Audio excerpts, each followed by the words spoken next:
Hey everyone, good afternoon, good evening to some of you. This is Anthony Cosenza with CincyJungle.com and the Orange and Black Insider Bengals podcast. Just coming at you, giving you a real brief Facebook Live session here as the Cincinnati Bengals have announced their 53-man roster. They are, in case you've missed it, there's a couple of surprises. There are some that maybe aren't as surprising as some others, but the announcement has been made. There are probably likely to be some different moves being made, likely through the waiver wire. Probably not trade, but we don't know for sure. They're probably not done tweaking this roster as it currently stands, though, so that is something to note. Just some kind of overarching news and notes. I'm not going to go through some of the stuff that's really kind of has been predictable. But as some may have heard, Rodney Anderson did tear his ACL once again, and he has been placed to the injured reserve list, as has Jeff Driscoll. And the Jeff Driscoll move has paved the way for the Bengals to keep Jake Dolegala on the final roster. So the Bengals are keeping 3 quarterbacks on the final roster, including Dolegala. Obviously, Dolegala played well the past 2 weeks in the preseason, but they obviously saw something there that made them believe that if they tried to stash him on the practice squad, either he would get nabbed up later in the year or he may not make it through waivers. So the Bengals did keep 3 quarterbacks, including Jake Dolegala there. Unfortunately, Darqueze Dennard is staying on the PUP list. So that means he'll probably be out for the first 6 weeks of the season. Jonah Williams is also on that PUP list. We'll see when he is able to return from that shoulder surgery. Obviously, I don't want to rush him back, but the sooner the better, given the offensive line depth. Alex Redmond is, of course, he's going to be a roster exemption because he's going to be suspended for the first 4 games of the year. And then, interestingly enough, the Bengals terminated John Jerry, his contract there, and then they waived a number of players. So some of the surprises, again, Jake Dolegala making it. The Bengals only currently carrying 3 running backs. They probably would have carried 4 with Rodney Anderson had he not been on IR. At wide receiver, a lot of the same names here, especially at the top: A.J. Green, Tyler Boyd, John Ross, Alex Erickson. Where it gets interesting, we did know for a little while now that Damian Willis made the team. He will be starting week 1 against Seattle. Auden Tate, kind of predictable, made the team, and so he is on the roster. But the last one here, some people believed Cody Core was going to make the team, but Josh Malone ended up making the team instead. So the Bengals went with kind of the more higher ceiling guy, I guess, in Malone, over a guy that maybe can contribute more on special teams in Core. A little bit of a surprise at tight end. They kept Cethan Carter instead of Mason Schreck. So that's a little bit kind of a different look there.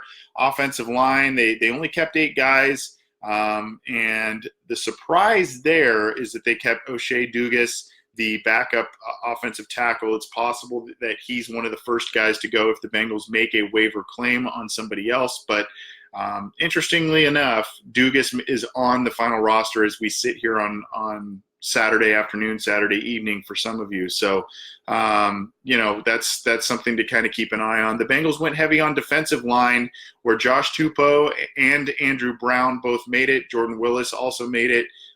So Dunlap, Atkins, Billings, Hubbard, Lawson, Glasgow, Tupou, Brown, Wren, Wynn, and Willis are your 11 defensive linemen. The Bengals kind of also gave us a little bit of a surprise at linebacker. They did keep 5, but Vigil, Preston Brown, Jordan Evans, Jermaine Pratt, and Hardy Nickerson makes it over Deshaun Davis.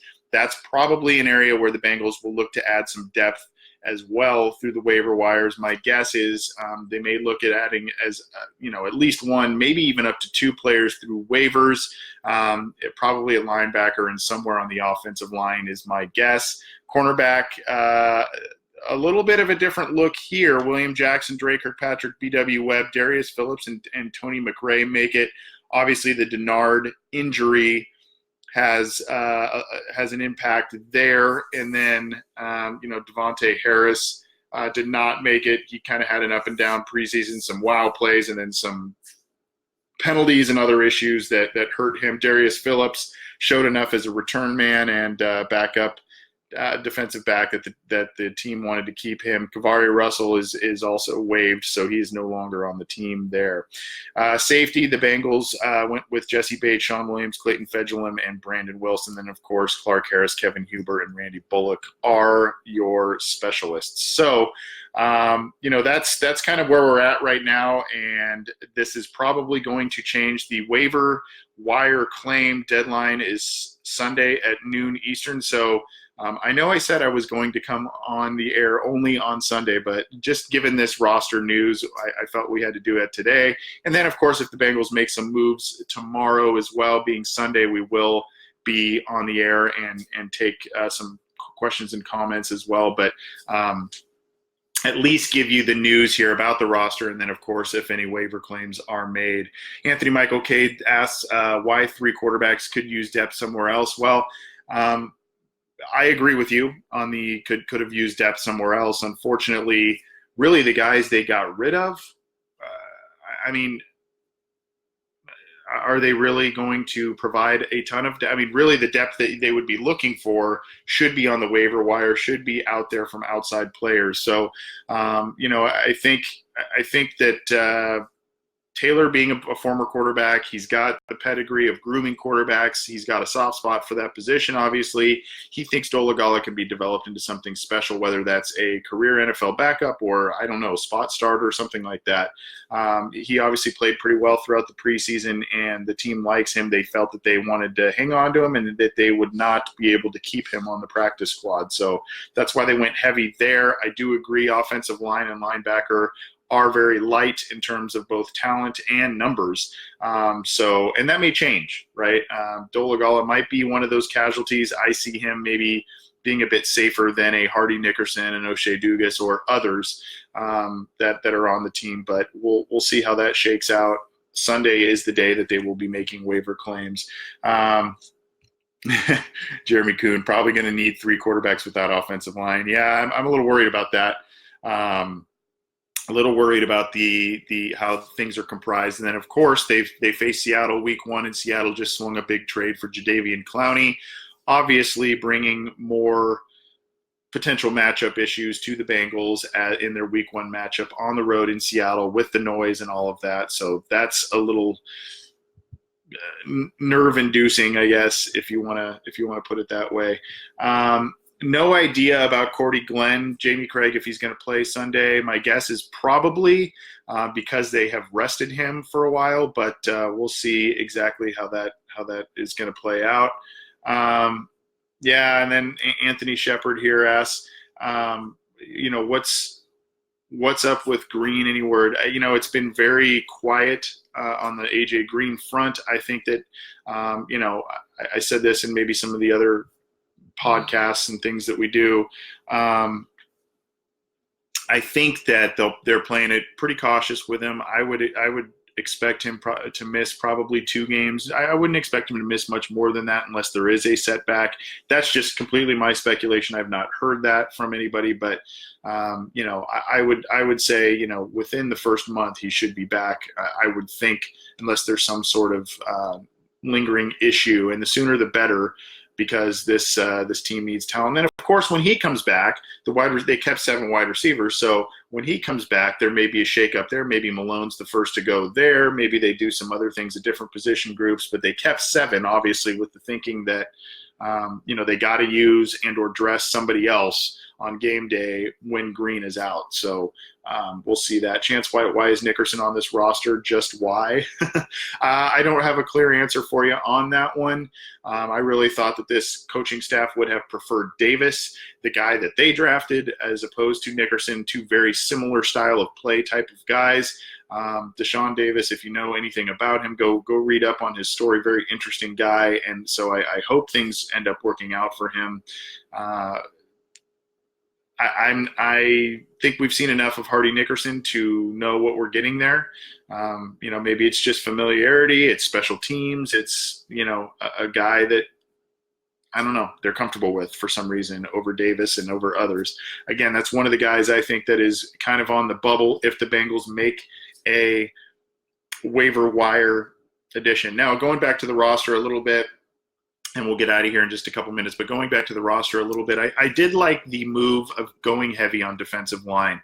The Bengals were decimated on the defensive line last year from injury. I think the more this team can rush the passer, the more this team can do different things on defense. They were deplorable on defense last year. So, some of that had to do with not only the injuries on the defensive line, but a lack of depth on the defensive line. So I think keeping a guy like Tupou to help out in the run game, I think keeping a versatile guy like Andrew Brown, who showed he can do some things off the edge and has the history of being an effective interior lineman, I think keeping that guy, a versatile guy like Kerry Wynn. Jordan Willis had a really good preseason, so you hope he can kind of parlay that into a new thing, a new type of beginning this season. And then Renell Wren, still developing, but a freak of nature in terms of an athlete. I like what they did with the defensive line, even though it caused them to maybe go lighter at cornerback, lighter at linebacker, light at running back. There are a couple of real areas that make you a little tentative. Now, the running back position group kind of scares me a little bit with the Anderson injury. I had hoped that was obviously a minor injury, but it was not. That was a guy that I think showed a lot. And given that Joe Mixon missed 2 games last year, Giovanni Bernard has missed games in the past, it's just a position that takes a beating. Travion Williams is hurt. The guy they kept as the third running back, he's currently hurt. He may not play week 1. He's got a foot issue, and I think earlier in the preseason he had a rib issue. So, that's a little scary. That might be a position they look at adding to, depending on how things shake out. Also, one thing to note, if the Bengals do not make a substantial amount of waiver claims, or maybe they only make 1 instead of all of us clamoring for at least 2, you have to note one thing. A lot of times the Bengals bring in a guy after week 1 and week 2 of the regular season, a veteran guy to help out.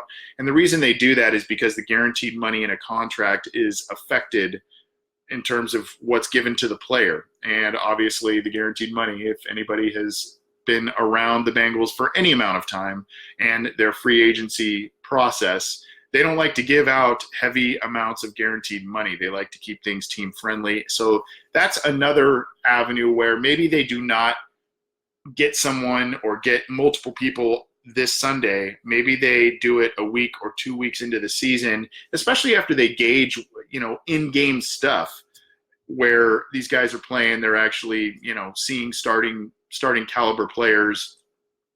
The coaches are still finding their way, and they're still trying to tinker with the roster the best they can. So maybe that's where another addition comes in, whether it's an offensive lineman, a linebacker, what have you.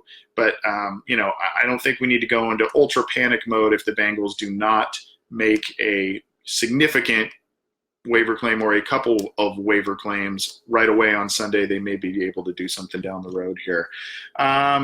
Again, I'm Anthony Cosenza with CincyJungle.com and the Orange and Black Insider Bengals podcast. Thanks for joining us on this Saturday evening. I hope you are getting your Labor Day weekend off with a bang. I hope you're celebrating. I hope you're being safe. I hope you're celebrating in a good way. I hope you're maybe getting some sun, hanging out with family, friends, watching college football. There's a whole slate of games that are on and have been on today. So I hope you have enjoyed that. Let's talk about, I kind of want to reference this in regards to a question that Adam Rose in the live chat sent here. He talks about LaShawn McCoy from Buffalo. So let's talk about some of the guys who were released that are maybe guys that the Bengals look at in terms of a waiver wire claim. I don't think LaShawn McCoy is a guy that they will look at. I think they've already got 2 high-profile guys in terms of Mixon and Gio Bernard at the top end of that running back group. I think it's more of a, maybe a late-round pick of recent years from another team that they call up if they need to do that.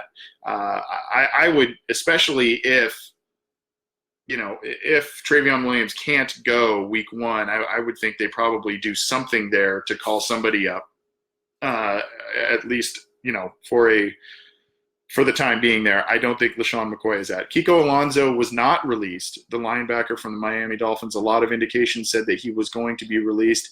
He is not released, but the feeling is that the team, probably the Dolphins, hung on to him because they were maybe going to get some form of a trade value for him. So he is not hitting waivers. He is available for trade, apparently, as is apparently Laramie Tunsil, their offensive tackle, though the price tag for that would be very high. And then, of course, Trent Williams, the offensive tackle out of Washington, also obviously not cut, but a guy who may be available for trade. But some other names out there are pretty interesting. Martinez Rankin is a versatile offensive lineman that the Texans let go, a former third-round pick. That may be a guy that the Bengals look at. The list can go. We can talk for a long time about some of these guys that are floating out there, but I think if that's a guy that immediately springs to mind, potentially a Kiko Alonso in a trade type of scenario. Unfortunately, a lot of times, if you're going to go for the waiver wire route for an addition, you're not going to get an immediate high-impact starter usually out there. These are guys that were cut for a reason. That's why they're available. So, that's something to kind of keep in mind. These are probably guys that may compete for a starting spot, that are high-quality depth, special teams guys, that sort of thing. I mean, I think really one of the, and some of you may shake your head at this, but really one of the most high impact players in recent memory that the Bengals grabbed after final cuts and on the waiver wire was Brandon Tate. So, that really is kind of more likely than not the caliber of player you're going to see on the open market or on the waiver wire. Brandon Marshall was, with the Oakland Raiders, he was recently let go, so he may be a guy the Bengals kick the tires on. He wasn't fully healthy. He was kind of regaining he claims he was kind of regaining his form during the preseason and didn't give his best showing, but he's ready to go now if you read his Twitter and other social media accounts. So that may be a guy that the Bengals look at. Again, Kiko Alonso, it should be available for trade. A couple of offensive linemen may be available for trade, but the price tag there will be very high.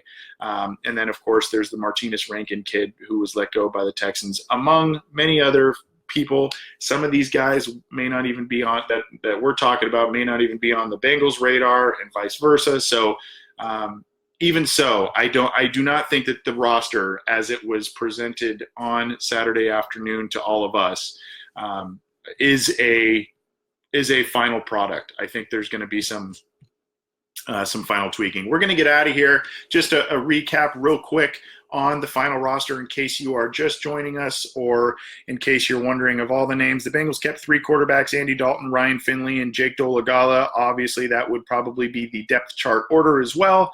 Running back, the Bengals kept 3, Joe Mixon, Giovanni Bernard, and Travion Williams. Again, probably the depth chart there. Wide receiver, the Bengals kept 7, A.J. Green, Tyler Boyd, John Ross, Alex Erickson, Damian Willis, Auden Tate, and Josh Malone. Green is not set to play for at least week 1. We'll see what happens beyond that. The Bengals kept 4 tight ends, C.J. Uzomah, Tyler Eifert, Drew Sample, and Cethan Carter.